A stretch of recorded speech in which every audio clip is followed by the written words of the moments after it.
What is up, guys? Welcome back to a new video. Today I'm going to be explaining to you how to do insertion sort. Basically, we have this array, right? We have this array that's in order, disordered, or whatever you call it, and we want to actually sort it out. So we're going to do insertion sort for this. It's really freaking easy. Once you get it, it's really easy. So, and insertion sort is basically we always start with the second element. I'm going to explain to you why later, but we always start with the second element. So that means we start on number index 1, that is element 2. So now we have that. Well, good. Now we're going to compare this to our left value, right? So 2 compared to 8. And in this case, 2 is lower than 8. So we're going to just swap these values out, basically, right? That's it. Now, we were in this index. We're going to go to the next index. In this index, we have the value 6, and we're going to compare it to a left value, right? Because, again, 6 is lower than 8, right? Yikes. And now we're going to check once more if 6 is lower than 2. It's not, so it stays there. Now we're going to do the same thing for 3. So we're going to leave this guy over here, and then once more, right? So as you can see, we don't only like swap these two values, rather the value that we're working with will actually go to the place where it belongs.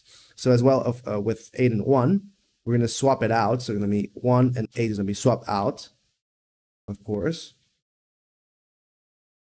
And from there, we're going to insert in its proper place, over here. So we're going to shift everything to the right. And at the end, we have 1, 3, 6, 8, and then 5 once more. This goes here, and this goes over there. So now it's pretty like hecking easy to do it manually. Like if you see the steps, it's not hard whatsoever to do it yourself while drawing. But then the problem arises, for me at least, is that I understand the concept, but it's like, how do I program that actually? How do I actually implement that in the programming languages? So let's go ahead and do that today.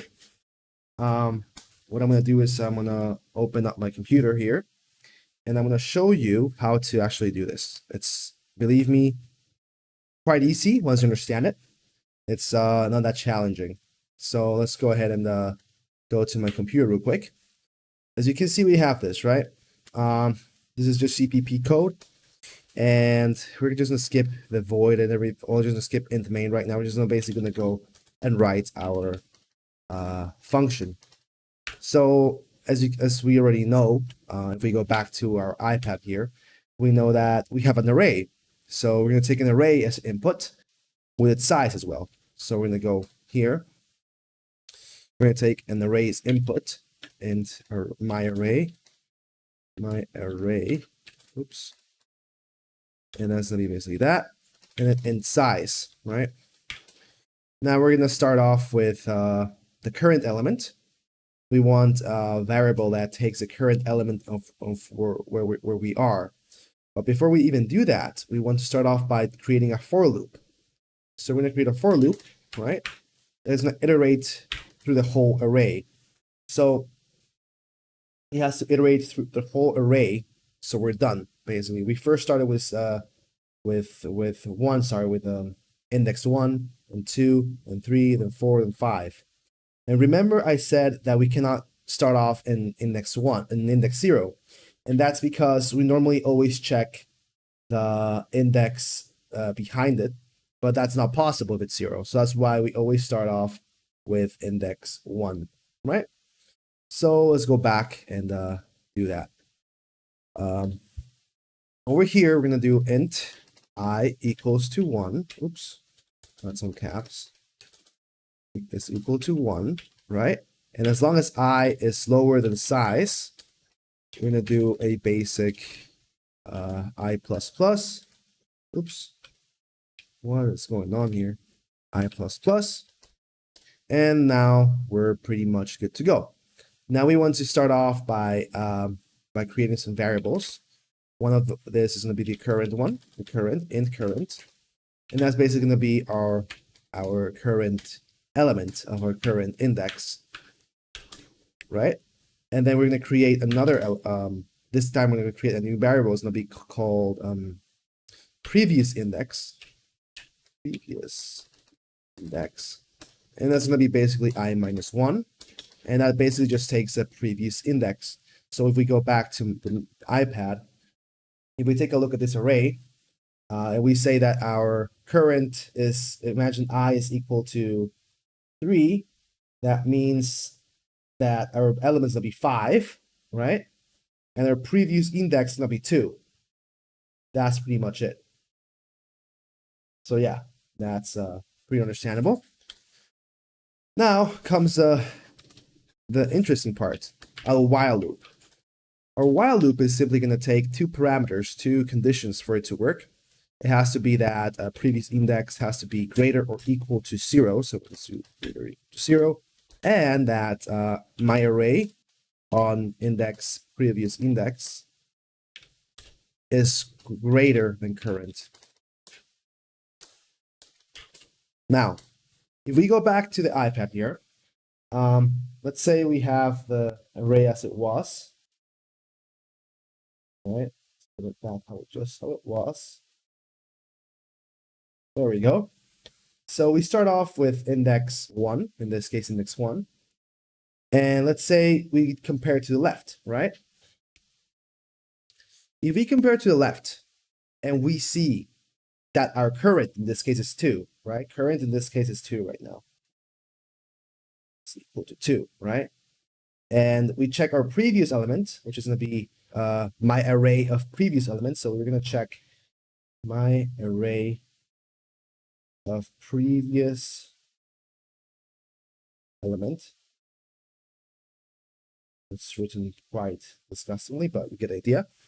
If that happens, that's going to be basically just the previous element, so just previous, which is going to be equal to 8, right? You guys can see here, right? So in this case, 2 and 8 swap. They would swap places, right? That's why we are checking for this property as well. We're basically checking for each of this. So let's go back. So that's why this is a thing, you know? And now we're going to simply going to say, if that happens, we're going to swap it. So we're going to simply say, my array of previous index plus 1 is equal to my array of previous index, right? And now we're going to do previous index minus minus. And this is because, so we go back to the iPad again. This is because sometimes we have, for example, at one point, let's say we have another array. Let me just create a new array here. And let's say we have 1, 2, 3, 4, 5, and 1, right? In this case, if we just swap this two guys out, 5 and 1, that's great, but it's going to stay there, basically. We also want to put this 1 into its belonging place. And to do that, we have to iterate through every single index. And to do that, we have to basically just subtract 1 to every single iteration. That's why we do previous index minus minus. And then that's pretty much it. At the end, we just basically do previous index, my array of previous index plus 1 is going to be equal to current. And that's pretty much it.